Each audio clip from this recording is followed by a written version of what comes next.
Here we are again. It's July 14th. This is HRM Cesar St. Augustine de Buenaparte, presidential candidate, and also known as Reality Supreme Being on YouTube. So I'm in front of Home Depot. It's on Roscoe Boulevard, and it's a bright sunny day, not a cloud in the sky. And there's a lot of pretty flowers back over here, but you know, environment isn't everything until you realize just how much damage the planet Earth is going through. And you get these people who give you weird looks, but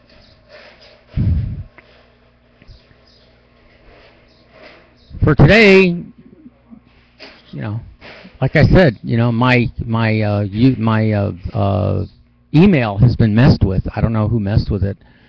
Somebody messed with it, said that they sent a bunch of emails, and I've already contacted Microsoft. I mentioned that in one of my other tapes. I mentioned the phone number. Now, whatever phone number you call them at, they usually tell you that they don't take any, they don't talk to anybody about a problem that they have with email when they've blocked an account. You have to go to abuse@hotmail.com, and that's not fast enough, because if anybody's trying to contact me, they're running into a problem because I can't pick up any of my emails. So I don't know why they blocked that account, because I have another account in another name where they say that you can skip that page and just go onto your account and clear it out or do whatever you need to do. So I don't know. It's very, very difficult now to change things, because when a person hacks your account like that, you have to go into YouTube and you have to change all that too, and that can be a problem. Anyway, I'm trying to think of things to say, but it's kind of like I believe I'm suffering from situational depression now today, because I know even if I do get everything into the storage today by myself, there's still going to be some leftover stuff, and I'm not going to be able to find a place to put it other than outside on the street. And in order to guard those possessions, other than the stuff that I throw away or I'm forced to throw away, I will have to sit there all day and babysit with them, while different people will drive by until Monday, and two or 3 days will go by with me not knowing where I can take everything, because I have no truck. You know, all my trucks were taken by the city of Los Angeles. My cars, my trucks, and many of them taken when they weren't even on the road. They weren't on the street. They weren't on the proper street. And they still just, this city is evil when it comes to, if they think you have an eyesore, if your truck looks too old, they'll come harass you. I have friends here at the storage, etc., who send shoes to Africa. And they have stuff outside too, every other day. They'll go for 3 or 4 days with stuff that's left outside. Nobody jumped on them like they're jumping on me. I have no idea why I'm being singled out, and other than there's some private talk going on. I managed to get into some of their computers and printed out some stuff, and I'll use that later in any legal battle that I have, because I'm going to continue taking out stuff as much as I can. Make them change their software, since they're the ones who are causing this problem. Anyway, so my problem is trying to get a face-to-face with people that are giving me this problem. I don't want to talk to this guy down here. I mean, I got to talk to the vice president of storage, etc., Chris Lyons, 2 days ago, And, of course, he wants to limit what he tells his district manager to do, but you heard his district manager on the phone just yesterday. Now, I'm sure that if they find out that I'm doing all this, they're going to get even maybe irritated with me, if not mad. But then again, you know, look at what's been done to me. I'm living with scars. Scars from my house being burnt. Go back to my original videos when I ran for mayor. Go back to all of those things. You'll see this poor guy doesn't deserve this. What are you people doing? Why are you harassing him?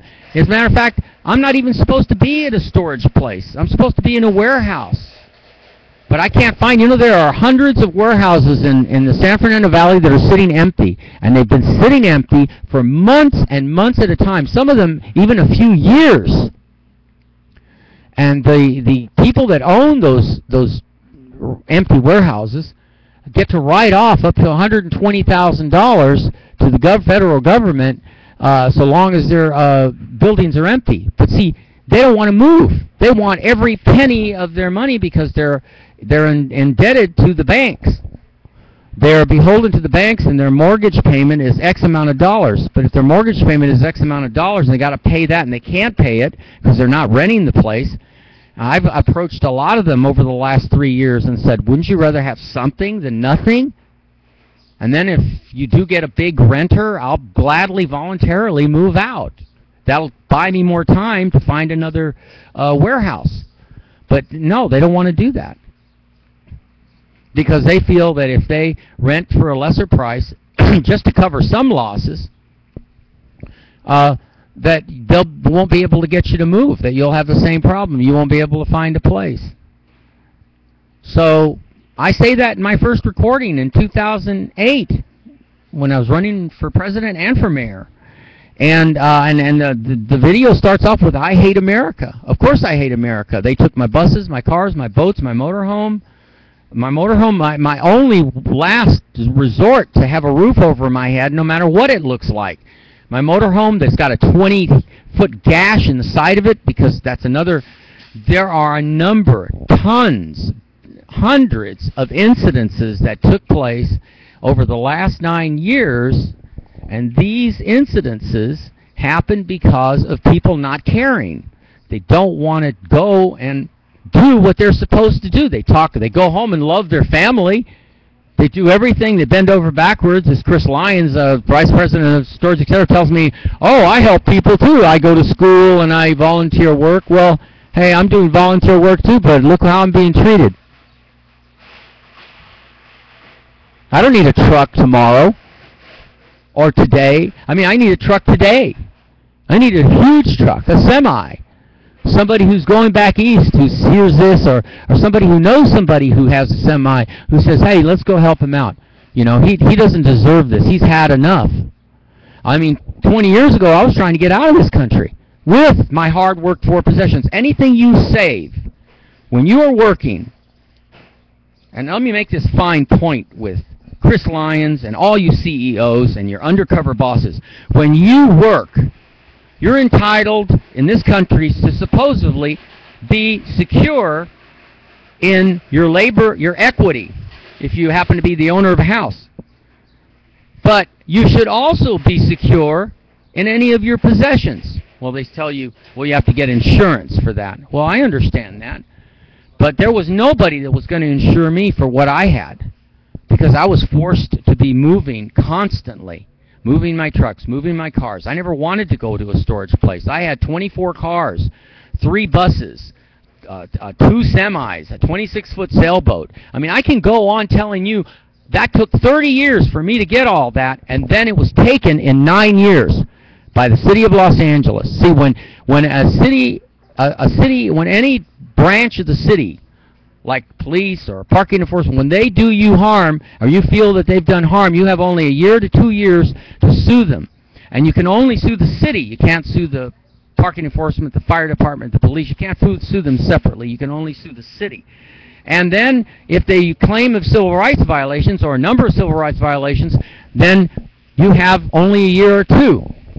Well, 6 months to a year before the statute of limitations. They've got that installed properly so that you don't have a way to sue them after a year.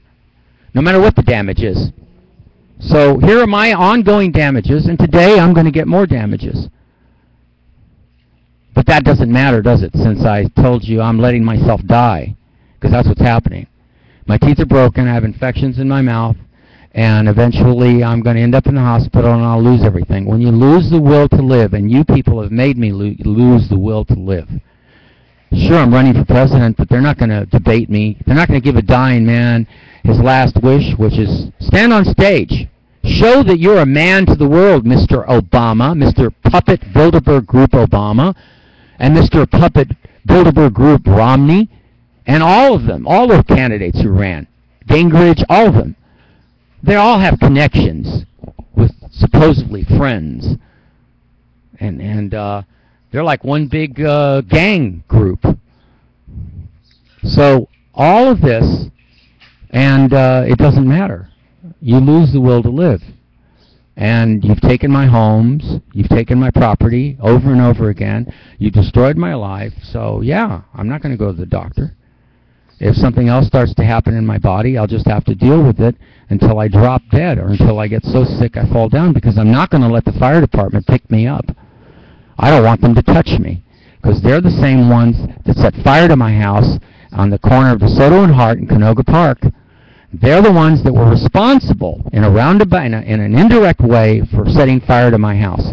The very same fire department that put out my fire is responsible for the fire itself. And I can prove it if I'm on stage with Obama and Romney, because as a presidential candidate, I'll show them legally, in legal terms, how the fire department is directly responsible and therefore indirectly violated my civil rights. Then forced me into debt, deeper debt. The bank took $5,000 from me because I had to borrow $5,000 to get my stuff out of Howard Summers Towing. Then they followed me on the street and took my stuff again. This is a repeat thing that went on and on and on. And every place I went to, no one would rent to me, because I was a hot number. I had the city on my back. I'd run for mayor. I made the comment that I was going to fire every building inspector when I got elected as mayor. I made a comment that I was going to change a lot of things, not the way Obama's changing things and not the way Romney would change things, but unbelievably change things. So city life would never be like this ever again. But you've murdered me. You've murdered 30 years of my life, the last 10 years being the worst. You've taken my cars, my boats, my motor. Everything I worked so hard for is now destroyed. And now, and forced me to empty some of my stuff into storage containers, which were at Porter Store in Ventura, and because of back payments there that I fell behind, I have a budget. I can't go beyond that budget. If something bad happens to me and forces me to fall behind, it gets worse and worse. It doesn't get better. This is how you destroy people. You're listening to the guy that's telling you this is how you destroy people. And the police department is involved. They're to blame. The whole city of Los Angeles, they're to blame. And you claim that this is a great society. The only society that is great here are the people that have a home to live in. The people that are struggling to pay their rents and their mortgages. The people that are struggling to not lose their homes, not even as renters. You're a very sick society. And there are answers, there are solutions, but you have to be willing to take a gamble. A gamble on somebody like me that's allowing himself to die. I get headaches now. I think the headaches, I never got headaches in my life. Only as a kid, maybe once in a while. But now, on and off, I get headaches, and I know what's happening because I have a background in biology. I am dying. I have a pain now in my leg down here. I don't know where that came from. So I hope you're happy. Because the city of Los Angeles, the state of California, you are killing me. You've murdered me. You've taken my labor work equity. My equity were my possessions. My valuable possessions. Most of that is gone now, for real. On April the 28th, the last week in April, Howard Summers sold off my only bus. That was my home. And yes, it was full of a lot of stuff because I had to throw stuff in there and keep moving, be forced to move and move and move and move. They know all about it. They know I was hurting. They know that I wasn't going to find a place here in Los Angeles. The closest I came was that one realtor who offered me a right before they sold my stuff, I was offered, or we found, no, I wasn't offered, we found a place that had been empty for a year, 1,400 square feet for $700 a month. I could have done that. And the realtor was open to giving me lead time, so I could have moved out of the storage and then at least be safer, but not anymore. Now here I am Saturday, and I have to move all that stuff into a storage where Storage Etc. hasn't put anything in written notice to me that they're not going to overlock, or they're going to put the codes in so we can get in and move stuff in and out. And then they made some blank promise with no real validity, no signature to anything, that they're going to help us find a place to move to. Well, that place we can only move if we have the money to move. And again, we're expected to move it all in one day. And that's impossible without help. Anyway, so there's the second video for July the 14th, 2012. I'm going to get back on my bike and go back out and I guess run over to the storage. As I can show you, there are other people out here in Home Depot, see, pulling out windows and stuff and going to work, you know. Me, I can't work like them because I don't have a place to work. They don't allow you to work in storage places. It's not allowed. But they charge $359 for a 10 by 30. In order for me to equal that, I got to tell you one thing before I shut this one off. In order for me to equal the 10 by 30 there at that storage, and remember, I can't work there. I can't be there every day.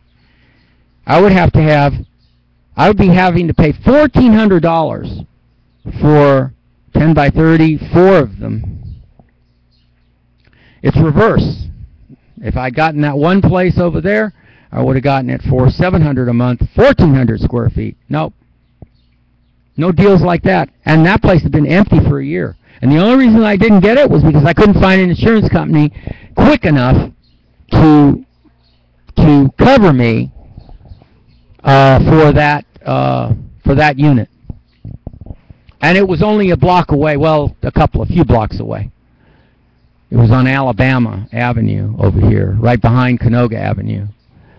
So anyway, as you can see, that's what's going on today, and I have to go see what I can move. Like, I'm really going to be able to get everything back in there. I have an overflow problem, and all I have to get around on is my bicycles now. I don't have any vehicles. I do have 2 left. But they're in a guy's yard, and the city's already tried to hassle him. And I don't know if I'm ever going to be able to get those 2 out. I'm afraid to put them or get them out anywhere because I have no place to park that's really safe. Can you believe that? The United States of America and a citizen is telling you that I have no real safe place to exist. And that's not right. And that's why I'm choosing to die. That's why I just don't care. Why should I? All right. Talk to you later.